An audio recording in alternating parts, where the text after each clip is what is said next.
Are there too many Order 66 survivors? Palpatine's plan for Order 66 was nearly perfect. The clone troopers had inhibitor chips. What this did is it essentially took out all free will from the clones. This made it exceptionally difficult for the Jedi to sense the turn, since the clone troopers would gun down the Jedi without hesitation or emotion. Because the Jedi were adept at sensing one's emotion through the Force, the fact that the clone troopers possessed none was a massive advantage. Beyond this, Palpatine also sent a message out from the Jedi Temple directly, recalling all Jedi to the temple over the course of the Purge. The effects of Order 66 has been known in the Star Wars fanbase now for generations, but with this, there is a major criticism. A criticism that is not new either, as since about 5 years ago now, many people have been debating whether or not too many Jedi survived Order 66. So today I wanted to make a video adding my 2 cents and perhaps alleviate a lot of minds on why I believe that not that many Jedi actually survived Order 66 and the importance of Luke Skywalker's character remaining. One of the major fan criticisms that people have is that Luke Skywalker being the last of the Jedi has been severely diminished, especially now since in Star Wars canon, Jedi such as Ahsoka, Kanan Jarrus, and new Jedi such as Ezra Bridger, and even Dark Jedi now as Baylan Skoll and Shin Hati all survived Order 66. An extremely popular starting off point for Star Wars canon is the Order 66 survivor. Just look at individuals such as Cal Kestis, or again the story of Rebels with Ahsoka Tano and Kanan Jarrus. Many of these Jedi have survived Order 66, and we're even now discovering more with Baylan Skoll. This is without even going deeper into canon, where we learned that council members such as Eth Koth survived Order 66 for many years, as well as Luminara Unduli surviving the first initial stages of the Grand Purge. So, the major fan criticism is that Luke being the last Jedi is diminished if so many of the Jedi survived in large, Jedi beyond individuals such as Yoda and Obi-Wan.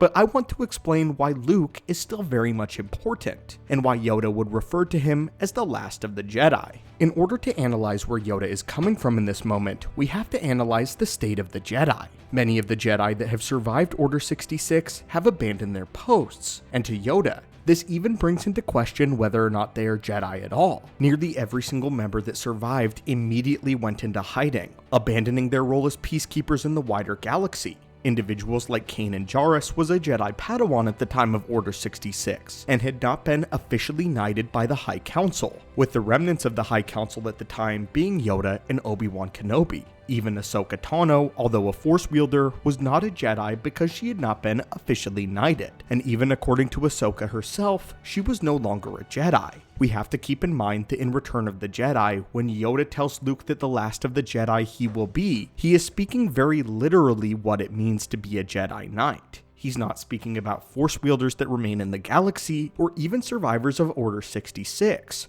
Yoda is speaking as a Jedi as he interprets them to be, protectors of the innocents and of the wider galaxy, the carriers of hope in a darker galaxy, those willing to stand up against the might of the dark side in a valiant show of force. Luke Skywalker is the direct opposite of the Sith. He is the new light in the galaxy, the literal new hope. And because of this, and because of Luke's new role as a keeper of peace, and one of the only keepers of peace with the Force, one to be officially knighted, Luke Skywalker is truly the last of the Jedi when looking at things through the eyes of Yoda. Yoda likely believes that many of the individuals that survived Order 66 that have abandoned their past lives of Jedi is no longer the Jedi that Yoda is speaking of. But Luke is in fact a Jedi, the new generation of the Jedi, trained directly by the hands of what remained of the High Council. Luke Skywalker represents a new Jedi, and Yoda knows this, which is likely why he refers to him as the last of them. This new generation of Jedi has been directly handed down from the Council members, which are the only individuals that through Yoda's eyes have the ability to proclaim a Jedi Knight. What else is important is that Luke isn't even a fully formed Jedi at this point in time. He's still a Padawan learner, and there is a big difference between a Padawan and a Knight. A knight and a Jedi are synonymous with one another, and if a Padawan does not complete training, they themselves are not fully formed Jedi Knights. That is why they're often referred to as Jedi learners, or again, Padawans. They're still learning the ropes of what it means to be a Jedi. Luke Skywalker's crowning moment as a Jedi is when he throws away his lightsaber in front of the Emperor and refuses to strike down Vader. It is only then when Luke truly becomes a Jedi Knight and a fully formed Jedi.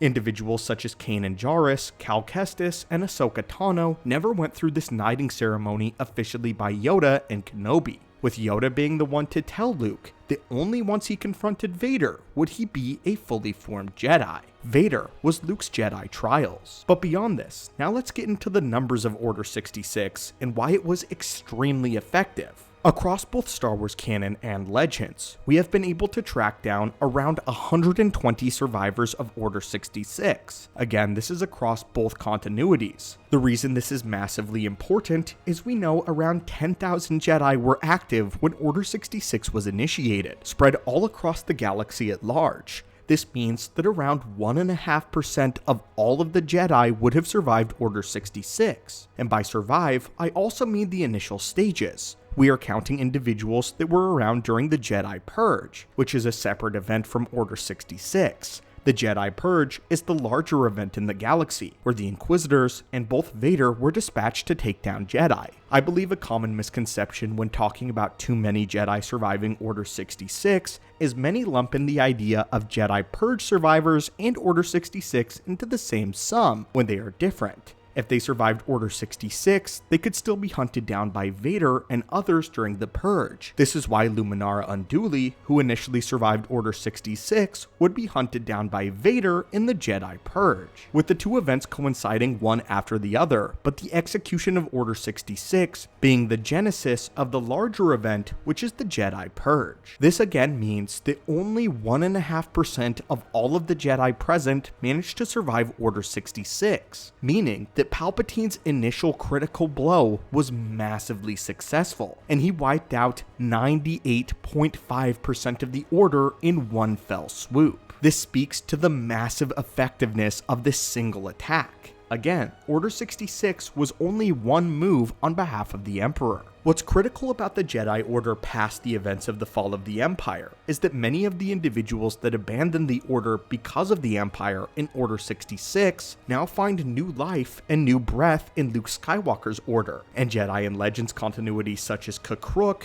who survived all the way through Order 66, embarks on a brand new path and joins Luke. Luke represents the rebirth of the Jedi, directly proclaimed from the previous Grandmaster to be a legitimate heir.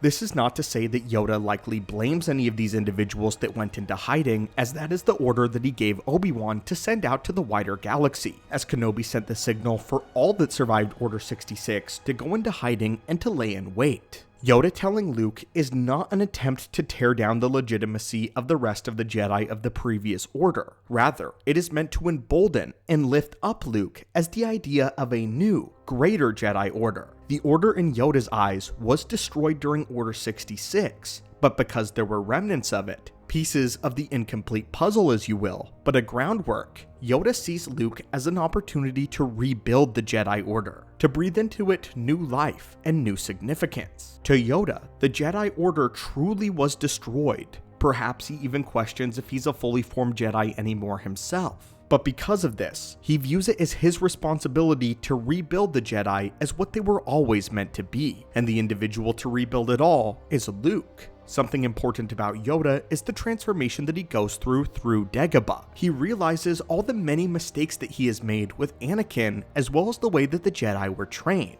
Perhaps Yoda believed that the Jedi needed to be destroyed at this point in time so that they could come back anew and better. But that is why Yoda says to Luke that he will be the last of the Jedi.